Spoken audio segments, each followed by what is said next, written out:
बिल्लाहि मिनश्शैतानिर्रजीम बिस्मिल्लाहिर्रहमानिर्रहीम।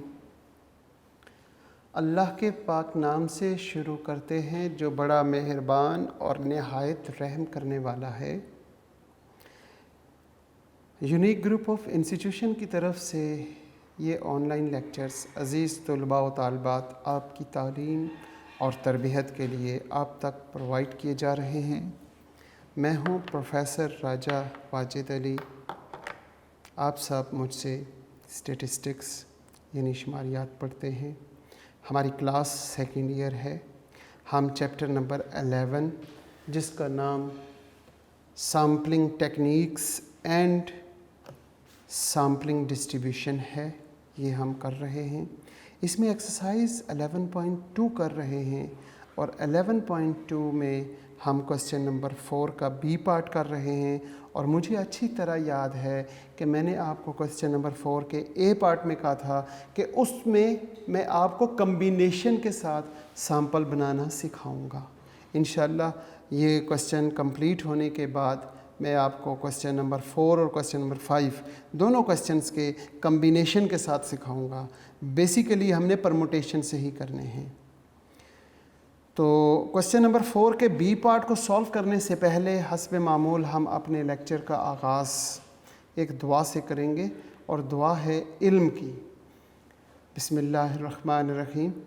अल्लाहुम्मा उर्ज़ुक़नी इल्मन नाफ़िअन वासिअन हमीकन। ऐ मेरे परवरदिगार, हम सब को इल्म अता फरमा और इल्म ऐसा हो जो नाफ़े हो। उस इल्म में ये दो खूबियाँ भी हों, वो वासिअन वसी हो और हमीकन गहराई वाला हो। इसके साथ हम दरूद इब्राहीमी का जो पहला हिस्सा है वो आज के लेक्चर में डिस्कस करते हैं। तर्जमे के साथ समझ के पढ़ने की कोशिश करते हैं। अल्लाहुम्मा मतलब ए मेरे प्यारे अल्लाह, सल्ले रहमत नाजिल फरमा अला पर मुहम्मदिन हज़रत मोहम्मद सल्लल्लाहु अलैहि वसल्लम पर रहमत नाजिल फरमा ए मेरे प्यारे अल्लाह। व आला आल मुहम्मदिन और हज़रत मोहम्मद सल्लल्लाहु अलैहि वसल्लम की आल औलाद पर भी रहमत नाजिल फरमा। कमा जिस तरह सल्लैता रहमत नाजिल फरमाई ए मेरे प्यारे अल्लाह आपने आला इब्राहीमा हज़रत इब्राहीम अलैहिस्सलाम पर व आला आल इब्राहीमा और हज़रत इब्राहीम अलैहिस्सलाम की आल औलाद पर। इन्नका हमीदुन मजीद, बेशक ए मेरे प्यारे अल्लाह, कायनात में तमाम तर तारीफ़ आपके लिए है और आप ही की शान सबसे आला है। ये दरूद इब्राहीमी का जो पहला हिस्सा है उसमें हम अल्लाह से अपने प्यारे नबी हज़रत मोहम्मद सल्लल्लाहु अलैहि वसल्लम और उनकी आल औलाद के लिए रहमतें मांगते हैं और एग्ज़ाम्पल देते हैं कि उस तरह की रहमतें, जिस तरह की रहमतें ए मेरे प्यारे अल्लाह आपने हज़रत इब्राहीम अलैहिस्सलाम और उनकी आल औलाद पर फरमाई। इसके साथ साथ हम आखिरी 3 अल्फाज में अल्लाह की शान और उनकी हम्द बयान करते हैं। इन्नका हमीदुन मजीद मतलब इसमें कोई शक नहीं कि तमाम तर तारीफ़ ए मेरे प्यारे अल्लाह आपके लिए है और आपकी शान सबसे आला है। इसमें एक बड़ा रिदम तरतीब अल्लाह पाक ने हमें मांगने का तरीक़ा सिखाया कि जब जिससे मांगा जाए उसका नाम पुकारा जाए सबसे पहले। जैसे इसमें हम अल्लाह से मांग रहे हैं तो अल्लाह से मांगने से पहले हम अल्लाह का नाम लेते हैं, अल्लाहुम्मा ए मेरे अल्लाह। फिर इसके बाद आप अल्लाह से या उससे मांगें जिससे का नाम पुकारा, उससे आप मांगने के बाद अल्लाह पाक हमें सिखाता है कि जो चीज़ मांग रहे हैं उसकी मिसाल दें कि किस तरह की चीज़ चाहिए। कमा सल्लैता अला इब्राहीम व अला आलि इब्राहीम इन्नका हमीदुन मजीद, कि उसकी एग्ज़ाम्पल दी जाए। एग्ज़ाम्पल के बाद फिर जिससे मांगी जाए चीज़ उसकी शान बयान की जाए, इन्नका हमीदुन मजीद। तो इस तरतीब के साथ हमें हमारा रब अपने प्यारे हबीब हज़रत मोहम्मद सल्लल्लाहु अलैहि वसल्लम पर दरूद पढ़ने के लिए फरमाता है। और दरूद का ज़िक्र सबसे ज़्यादा किया करें, क्योंकि ये एक ऐसी इबादत है, ये एक ऐसा ज़िक्र है, जब आप इसको पढ़ते हैं तो अल्लाह पाक आपका हर ज़िक्र सुनता है, ये भी सुनता है। लेकिन इसके साथ साथ एक फ़रिश्ते की ड्यूटी लगती है कि ये ज़िक्र जब आपकी ज़बान से अदा हो रहा हो तो वो ज़िक्र एज़ इट इज़ हज़रत मोहम्मद सल्लल्लाहु अलैहि वसल्लम के सामने आपका नाम लेकर पेश कर दिया जाए कि ये आपके फ़लाँ उम्मती ने फ़लाँ जगह पे बैठ के फ़लाँ जगह फ़लाँ बंदे से सुनकर और ये आप पे दरूद पढ़ा। आपके नाम के साथ आपके प्यारे नबी हज़रत मोहम्मद सल्लल्लाहु अलैहि वसल्लम को आपका दरूद पहुँचाया जाता है। और ज़रा सोचें, जब आपके नाम के साथ आपका नाम साथ होता है तो आप अल्लाह के साथ साथ अपने प्यारे नबी हज़रत मोहम्मद सल्लल्लाहु अलैहि वसल्लम की नज़रों में भी आ जाते हैं। और जो शख्स अल्लाह और अल्लाह के रसूल की नज़रों में आ जाए उसके लिए नाकामियाँ ख़त्म हो जाती हैं और कामयाबियाँ उनके पाँव चूमती हैं। इसलिए आपने गौर किया होगा कि मैं तकरीबन हर लेक्चर में बच्चों से ये अर्ज़ करता हूँ कि ज़िक्र मोहम्मद, दरूद इब्राहीमी या किसी भी दरूद के साथ ज़िक्र मोहम्मद किया करें सल्लल्लाहु अलैहि वसल्लम, ताकि आपके दिल ज़िक्र से मोहब्बत से परनूर हो जाएं। बहुत शुक्रिया। आज हम क्वेश्चन नंबर 4 का बी पार्ट कर रहे हैं। सवाल बिल्कुल उसी तरह का है लेकिन थोड़ा सा लेंथी है और उसमें एक छोटा सा पॉइंट जो चेंज किया है उससे एक पॉइंट ऑफ व्यू जो हमारा है सैंपल ड्रॉ करने का वो भी चेंज हो जाएगा। A finite population consist the value 6, 6, 9, 15 and 18। सबसे पहली बात तो ये है कि आपके पास जो पॉपुलेशन है वो क्या है।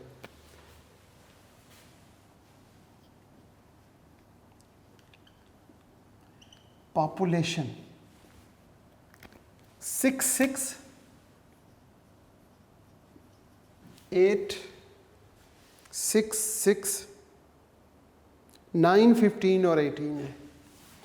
तो यहाँ पे हम लिखते हैं 6, 6, 9, 15 और 18। जब आपके पास पॉपुलेशन आ जाए तो आपने लिखना है पॉपुलेशन साइज। इनको काउंट कर लो 1, 2, 3, 4 and 5। Population size is represented by capital N and it is 5। इसके साथ आप क्या लिखते हैं, sample size. Sample size, sample size को हम डिनोट करते हैं किससे, स्मॉल n से, और वो बुक में लिखा होता है। आप अगर गौर करें तो सैंपल साइज 3 लिखा हुआ है। लास्ट क्वेश्चन हमने किया था 2 के साथ। अब इसके बाद हम देखते हैं सैंपलिंग मेथड। सैंपलिंग मेथड में गौर करें तो विथ आउट रिप्लेसमेंट लिखा होगा। ये सारी बातें आप क्वेश्चन में देख सकते हैं। क्वेश्चन नंबर 4 है, उसका बी पार्ट है, पेज नंबर 50 है। A finite population consist of the values 6, 6, 9, 15 and 18। हमने यहाँ पे 6, 6, 9, 15 और 18 लिखा। इसके साथ इनको काउंट करके पॉपुलेशन साइज लिख लिया। सैंपल साइज बुक में मिलेगा। Calculate the sample mean of all possible random sample of size small n is equal to 3। फिर लिखा हुआ है that can be drawn from the population without replacement. यहाँ तक आपको क्वेश्चन में मिल गया। इससे आगे जो मेरा पैटर्न है उस पैटर्न पे आप चलें, जो कुछ पूछा हुआ है वो सारा कुछ इसमें आ जाएगा। आपने यहाँ पे x और x का स्क्वायर मालूम करना है। x की वैल्यूज़ क्या हैं आपके पास? 6, 6, 9, 15 एंड 18। 6 का स्क्वायर 36, फिर 6 का स्क्वायर 36, 9 का स्क्वायर 81, 15 का स्क्वायर आपके पास आ जाएगा 225 और 18 का स्क्वायर आपके पास आ गया 324। अब आप इनका सम अप कर लें। जब आप इनको सम करते हैं तो ये जो 6, 6, 9, 15 और 18 है, इनका सम आपके पास 54 आ गया। और x की हर वैल्यू का स्क्वायर करके जब आपने सम किया तो वो आपके पास 702 आ गया। यहाँ तक कोई प्रॉब्लम नहीं होनी चाहिए, सारा कुछ तो क्वेश्चन में गिवन था। यहाँ पे हमने x और x का स्क्वायर कर लिया। अब आप क्या करेंगे? सब बच्चों को मालूम है। इसके बाद आपने लिखना है population mean. Population mean is represented by mu और फार्मूला क्या है? Summation x over capital N।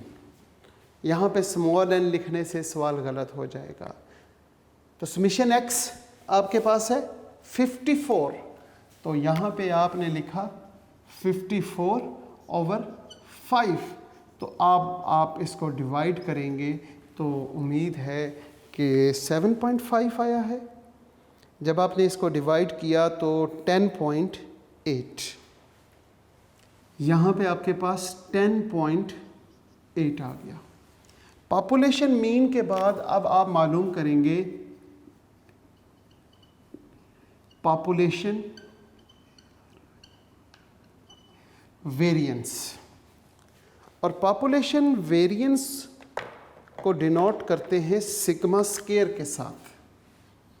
Sigma square और फार्मूला होता है summation x square over capital N minus summation x over capital N का होल स्क्वायर।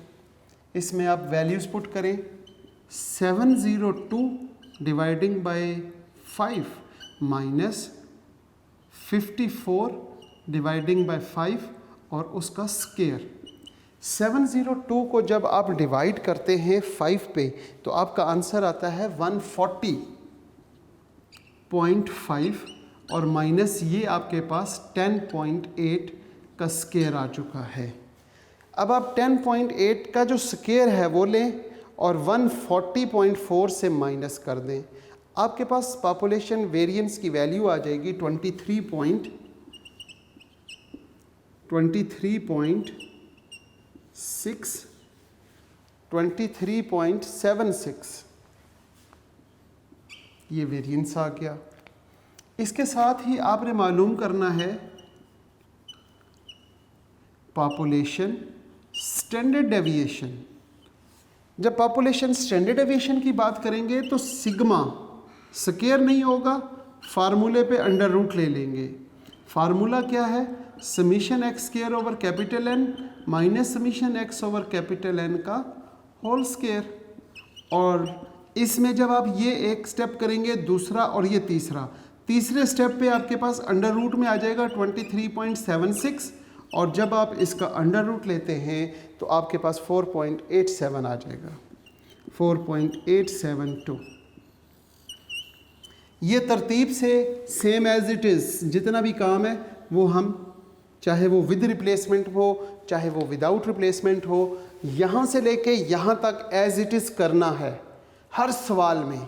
सिर्फ यहाँ पे विद रिप्लेसमेंट होगा तो यहाँ विद रिप्लेसमेंट लिख लेंगे, विदाउट रिप्लेसमेंट होगा तो यहाँ पे विदाउट रिप्लेसमेंट लिख लेंगे, बस ये फ़र्क है। इसके बाद जो डिफरेंस है विद और विदाउट में वो यहाँ पर आएगा और उसके बाद सैम्पल्स में आता है। इसके बाद हमारे पास जो हेडिंग है वो क्या है? Total sample. टोटल सैंपल का फार्मूला, हम दो फार्मूलों में से एक फार्मूला यूज़ करेंगे। एक फार्मूला होता है capital N P small n और एक होता है capital N C small N. यहाँ पे कैपिटल एन आपके पास है जी 5 पी और स्मॉल एन 3 है। यहाँ पे 5C3। अब इन दोनों से सॉल्व करते हैं कि हमारा आंसर क्या आता है। अगर ये देखें तो हम ऊपर वाले का ऊपर फैक्टोरियल और ऊपर वाली रकम में से नीचे वाली को माइनस करते हैं 2 फैक्टोरियल आ जाएगा। इसको ओपन करते हैं 5 इंटू 4 इंटू 3 इंटू 2 इंटू 1 और डिवाइडिंग बाई 2 इंटू 1। ये 2 इंटू 1 2 इंटू 1 से कैंसिल हो गया 5, ये 20 हो गया मल्टीप्लाई 20 और 20 को 3 से मल्टीप्लाई करेंगे तो इसका आंसर 60 आ जाएगा। इसके बरक्स इसको देखते हैं। यहाँ पे 5 का फैक्टोरियल 3 का फैक्टोरियल 5 माइनस 3 2 का फैक्टोरियल। अब इसको ओपन करते हैं 5 into 4 into 3 into 2 into 1। 3 factorial को ओपन करते हैं 3 इंटू 2 इंटू 1 और इसी तरह 2 फैक्टोरियल को ओपन करते हैं 2 इंटू 1। 3 इंटू 2 इंटू 1 तो ये इससे कैंसिल हो गया। ये 2 1s are 2 और ये 2 2s are 5 2s are 10 sample. अब मुझे बताओ 10 सैंपल बनाएं या 60 सैंपल बनाएं? 60 वाला करें या 10 वाला करें? जब मैंने क्या किया कॉम्बिनेशन को यूज़ किया तो 5 2s are 10, सिर्फ 10 सैंपल बनेंगे और 10 सैंपल के बाद आगे सारा प्रोसीजर वही काम करते हुए विदाउट रिप्लेसमेंट के साथ हम क्वेश्चन सॉल्व कर लेंगे। 10 सैंपल बनने में टाइम कम लगेगा और 60 सैंपल बनाने में टाइम ज़्यादा लगेगा। अब हमें किससे करना है डिसाइड ये करें। अगर तो सवाल में मेंशन किया हुआ है कि कॉम्बिनेशन से करें तो फिर 10 वाला, मेंशन कर दिया परमुटेशन से करें तो फिर 60 वाला, और जब कुछ भी मेंशन नहीं किया तो फिर आपकी मर्ज़ी है, आप 60 वाला करें आप 10 वाला करें। यहाँ देखते हैं सवाल में कि कितने सैंपल्स वाला ड्रॉ करना है। Assuming the 60 possible sample equally likely, 60 sample कौन सा? कॉम्बिनेशन के साथ नहीं, परमुटेशन के साथ। परमुटेशन के साथ सैंपल 60 बनेंगे।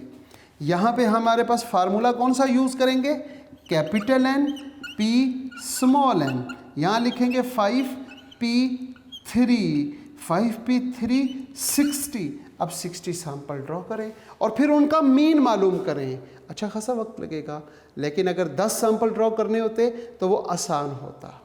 ठीक है, 10 सैंपल कैसे बनेंगे ये बाद में सिखाऊंगा। 60 सैंपल कैसे बनेंगे ये पहले सिखाऊंगा। क्यों? क्योंकि क्वेश्चन की डिमांड है कि 60 सैंपल ड्रॉ करें। यहाँ पे हमारे पास सीरियल नंबर, यहाँ पे हम बात करते हैं सैंपल, यहाँ पे फिर बात आ जाती है मीन। मीन के बाद फिर दोबारा से serial number, serial number, sample and X bar.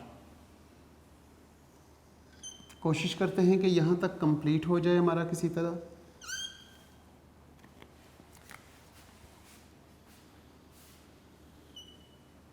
One 2 3 4 5 6 7 8 9 10 11 12 13 14 15 16 17 18 19 20 21 22, 23, 24, 25, 26, 27, 28, 29, 30, 31, 32, 33, 34, 35। ये क्या हुआ? 36 होने चाहिए थे, तो ये 35 कैसे हुआ? ये 18 ये हो गए। 19, 20, 21, 22, 23, 24, 25। लो जी, इधर हम छोड़ गए 26, 27, 28, 29, 30, 31, ये 32, 33, 34, 35 और 36, 36। यहाँ पे 37, 38, 39, 40, 41, 42, 43, 44, 45, 46, 47, 48, 49, 50, 51, 52, 53, 54, 54। यहाँ पे सीरियल नंबर आ गया, यहाँ पे सैंपल, लो जी, और यहाँ पे मीन। 54 के बाद हम बात करते हैं, यहाँ पे 54 के बाद 55, 56, 57, 58, 59 and 60।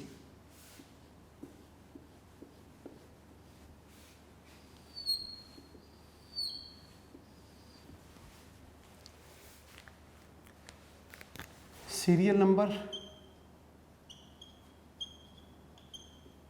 Sample, mean, serial number, sample और मीन। ये हमने 60 सैंपल ड्रॉ करने के लिए स्केच बना लिया है, और इस स्केच में हम क्या करेंगे? सैंपल ड्रॉ करते हैं। सैंपल कैसे ड्रॉ होंगे ये मेरे बच्चों को नहीं मालूम, वो मैंने सिखाने हैं, इसलिए मुझे लगता है कि आपको नहीं मालूम। जनाब, हम सीखते हैं कैसे। ये 6 हम यहाँ पे लिख लेते हैं एक मर्तबा 6। इसके बाद इस 6 को छोड़ देंगे, इस 6 के साथ इन तीनों को शुरू करेंगे।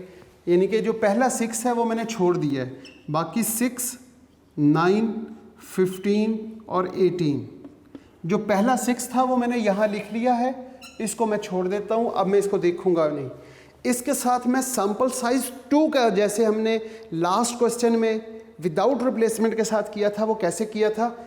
इस 6 के साथ इन तीनों को, फिर 9 के साथ बाकी तीनों को, फिर 15 के साथ और फिर 18 के साथ करना है। अब क्या करना है वो देखें। यहाँ पे लिखेंगे 6 जो वो है, 6 के साथ 9, 6 के साथ 15 और 6 के साथ 18। अब 6 के बाद 9 की बारी आ गई। 9 के साथ किसे लिखेंगे? 6 को, 9 के साथ 15 और फिर 9 के साथ 18। 9 कंप्लीट हो गया। अब 15 के साथ शुरू करते हैं। 15 के साथ कौन? 15 के साथ 6। 15 के साथ कौन? जी, वेरी गुड, 9 और 15 के साथ 18। अब 15, 6 को भी हमने लिख लिया, 6 के साथ 3 आ गए, 9 के साथ भी 3 आ गए और 15 के साथ भी 3। अब कौन रह गया अकेला? 18। 18 के साथ सबसे पहले क्या लिखेंगे? 18 के साथ जो सबसे पहले है 6, फिर 18 के साथ 9, फिर 18 के साथ 15। तो ये हमारे पास 1, 2, 3, 4 गिनने की ज़रूरत नहीं। सीरियल नंबर लिखने की वजह ही ये है कि 12 सैंपल हमारे पास इस 6 के साथ आ गए। अगर 12 सैंपल इसके साथ आए, 12 सैंपल इसके साथ आएंगे, फिर 12 सैंपल 9 के साथ, 12 15 के साथ और 12 18 के साथ, सारे 12 दफ़ा आएंगे। तो ये 1, 2, 3, 4, 5, 12 को 6 से ज़रब दें ज़रा, 60 पूरे हो जाएंगे हमारे। आसान है ना? मुश्किल है। अभी तक समझ ही नहीं आया होगा। ये हमारे पास कंप्लीट हो गया। अब मैं इस 6 को यहाँ पे 6 लिखा रहने देता हूँ और ऐसा करते हैं कि ये 6 वैसे का वैसे लिखते हैं और ये जो ब्लू कलर में 6 लिखा हुआ है ना, अब मैं इस 6 को लेता हूँ, इस 6 को मैं यहाँ पे शुरू में लिखूँगा, ये 6 लिख लिया। अब बाकी इस 6 को छोड़ के बाकी मेरे पास बचे 6, 9, 15, 18, वो बाय चांस यही रकबे बच गई। अब इनका सैंपल साइज 2 के साथ फिर से हम काम करते हैं। 6 के साथ किससे शुरू करेंगे? 6, 9, 6, 18, सॉरी 9 के बाद 15 है, 15 और 6, 18। 6 के बाद बात करेंगे 9, 9 के साथ 6, 9 के साथ 15 और 9 के साथ 18। अब 9 के बाद बात आ जाती है किसकी? 15 की। तो यहाँ पे हम लिखेंगे 15 के साथ 6, 15 के साथ 9 और 15 के साथ 18। अब हम बात करेंगे 18 के साथ 6, 18 के साथ कौन? 9, 18 के साथ 15। 12 वो और 12 ये, 24 पे हम आके रुक गए। अब हम क्या करते हैं? अब हम यहाँ से 9 को मैं ब्लू कर देता हूँ और ये 6 जो है ये मेरे पास यही रहेगा। अब मैं ब्लू जो हुआ इसको यहाँ से निकाल दूंगा। वो निकाल के मैं क्या करूँगा? एक मर्तबा मैं यहाँ पे 9 लिखूँगा और अब मेरे पास यहाँ पर जो है उस 9 को निकालने के बाद 6, 15 और 18 आ गया। अब इनके साथ में वही सैंपल साइज 2 वाला काम शुरू करते हैं। पहले 6 के साथ दूसरा 6, पहले 6 के साथ 15 और पहले 6 के साथ 18। अब यहाँ पे हम लिखेंगे दूसरे 6 के साथ पहला 6, दूसरे 6 के साथ 15, दूसरे 6 के साथ 18। अब हम 15 के साथ पहला 6, 15 के साथ दूसरा 6 और 15 के साथ 18, फिर 15 के बाद 18, 18 के साथ 6, 18 के साथ दूसरा 6 और 18 के साथ 15। ये हमारे पास 9 वाले 12 मज़ीद बन गए। अब 9 को यहाँ से वैसे ही लिख लेते हैं और यहाँ पे हम 15 को ब्लू कलर कर देते हैं और 9 को ब्लैक कर देते हैं ताकि हमें थोड़ी सी ये बात समझ आए। और यहाँ से हम 15 को छोड़ देते हैं। अगर हम 15 को छोड़ते हैं तो मेरे पास बचेगा 6, 6, 9 और 18, 6, 6, 9 और 18। जब मेरे पास 6, 6, 9 और 18 आ गया और 15 को छोड़ा है तो अब मैं यहाँ से आगे, यानी कि अगर मैं इसको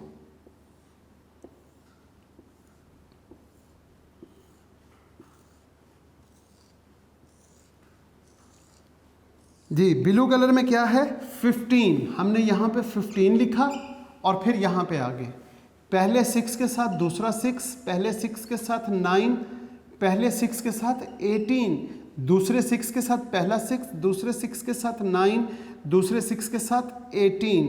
अब 9 के साथ पहला 6, 9 के साथ दूसरा 6, 9 के साथ 18, 18 के साथ पहला 6, 18 के साथ दूसरा 6, 18 के साथ 9, ये बीच में कॉमा है। अब हमने 15 लिखा था लास्ट टाइम, अब हम यहाँ से क्या करेंगे 18, यहाँ पे 15 वैसे ही लिख लेते हैं और यहाँ पे 18 को ब्लू कलर में लिखते हैं ताकि हमारे थोड़ी सी याददाश्त रहे। लो जी 18। अब 18 को हम यहाँ पे 1 टाइम लिखेंगे और फिर यहाँ पे 18 नहीं होगा, यहाँ पे 6, 6, 9 और 15 रह जाएगा। अब इनके साथ सैंपल साइज 2 के साथ करेंगे।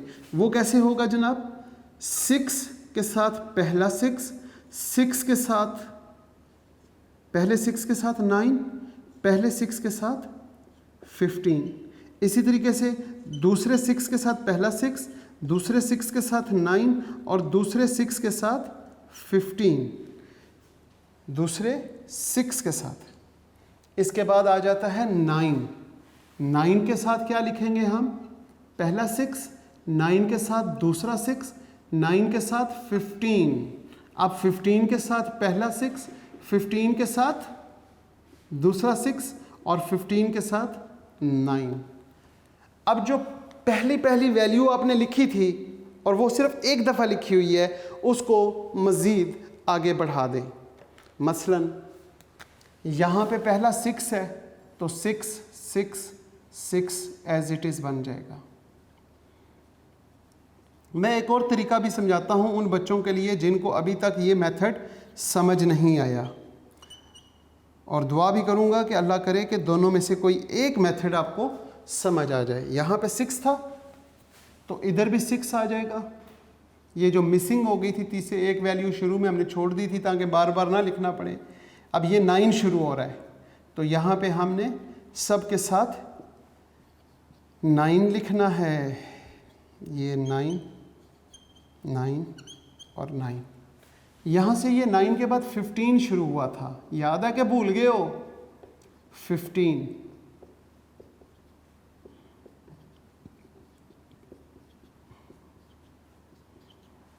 यहाँ से 18 शुरू हो गया जनाब, 18।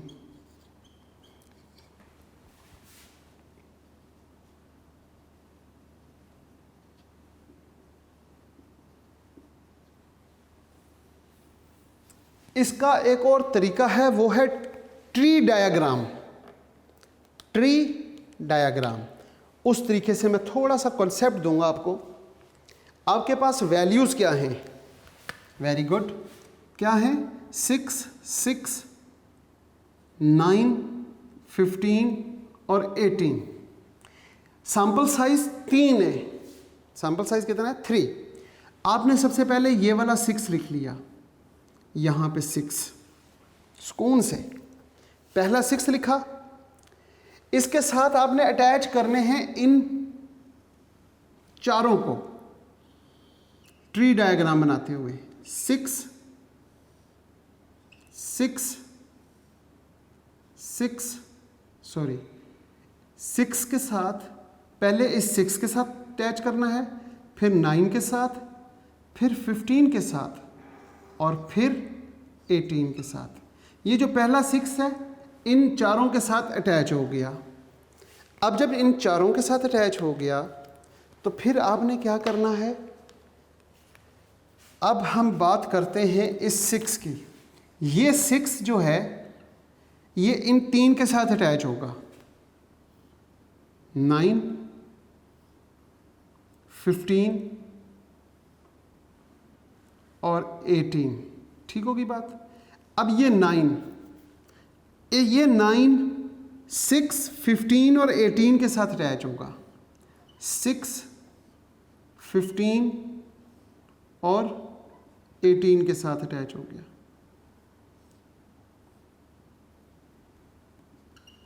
अब ये 15 जो है 6 9 और 18 के साथ अटैच हो गया, 6 9 और 18 के साथ, और ये 18 6 9 और 15 के साथ अटैच हो जाएगा। यहाँ पे क्या लिखूं? 6 9 और 15 के साथ अटैच हो गया। ये पहला सैंपल बना, ये दूसरा सैंपल बना और ये तीसरा सैंपल। 3 स्टेजेस बन गई। अब जब बन गई तो अब आप लिखेंगे क्या? 6 6 9 6 6 9, फिर 6 6 15, यहाँ पे 6 6 और 15, यहाँ से 6 6 और 18, 6 6 और 18। अब हमारे पास इस 6 के साथ ये तीनों हो गए। अब इस 6 और 9 के साथ इन तीनों को देखते हैं, वो क्या होगा? 6 9 6 6 9 6, फिर 6 9 15, 6 9 और 15, फिर 6 9 और 18। अब हम बात करते हैं 6 15। यहाँ 6 15 और 6, यहाँ पे 6 15 और 9, यहाँ पे 6 15 और 18। अब यहाँ पे 6 18, यहाँ पे 6 18 और 6, यहाँ पे 6 18 और 9, और यहाँ पे 6 18 और 15। ये देखें आपके पास सैंपल ड्रा हुए और सैंपल ड्रा होते हुए 1 2 3 4 5 6 7 8 9 10 11 12 ये 12 सैंपल वो हैं जो यहाँ से लेके यहाँ तक हमने बनाए। फिर इसी तरह ये 6 हमने कौन सा लिया था, ये वाला। फिर आपने यहाँ से इसको क्रॉस करना है। अब ये वाला 6 ले लेना है, ये 6 यहाँ लिखना है। अब बाकी कौन कौन सी वैल्यूज़ बची हैं आपके पास, बाकी 6 9 15 18, 6 9 15 18। फिर इसी तरीके से इस 6 के साथ बाकी 3, फिर 9 के साथ 6 15 18, फिर इस 15 के साथ 6 9 और 18, और फिर 18 के साथ 6 9 और 15, और फिर यही चीज़ बनेगी। तो आपने यहाँ 13 से शुरू करना है और 24 तक आपके पास यही चीज़ एज इट इज़ आ जाएगी। फिर इसके बाद आप स्केच बनाएंगे 9 का, यहाँ पे लिखेंगे 9। जब यहाँ 9 लिखेंगे तो यहाँ पर क्या होगा, यहाँ पे 6 हो जाएगा, क्योंकि 9 आपने अब इधर लिख दिया। अब 6 6 15 18, 6 6 15 और 18 आ जाएगा। अब इस 6 के साथ कौन कौन शामिल होगा, 6 15 और 18, तो यहाँ पे हम 6 लिख लेंगे और यहाँ पे भी हमारे पास 6 आएगा, पर 9 इधर आ जाएगा, यहाँ पे 9 आ जाएगा। ये जो पहली वैल्यू है ये सब के साथ 9 लिख लेंगे। पहली बात, यहाँ पे हमारे पास ये 12 सैंपल जो हैं वो 9 वाले बन जाएंगे।